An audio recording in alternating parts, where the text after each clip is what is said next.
Yeah, come on, girl. This song is here for you.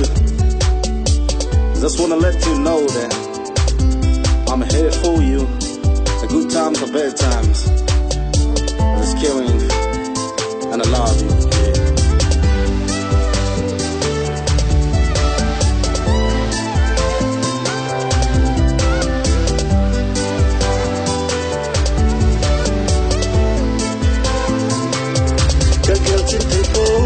Kamil tay boy in khuwa dia kalung si tenang lagi Sulovin pazing in kalung lagi la Mulovin pazing tang pa muna nang bo lagi Kagel chin tay boy Kamil tay boy in khuwa dia kalung si tenang lagi Sulovin pazing in kalung lagi la Mulovin pazing tang pa muna nang bo lagi Kagel chin tay boy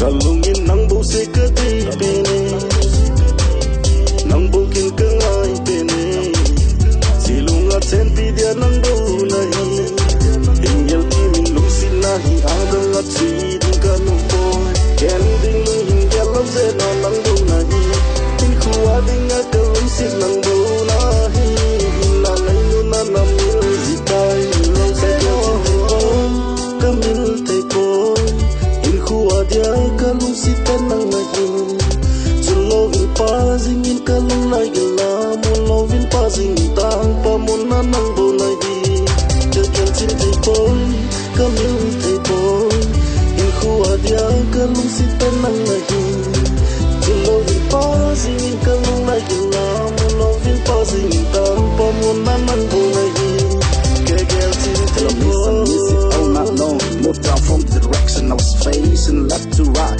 You're so damn far.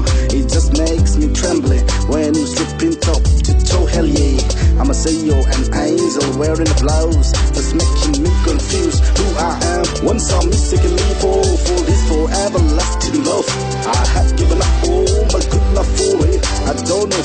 One day I'ma face all these things, it turn up all things upside down.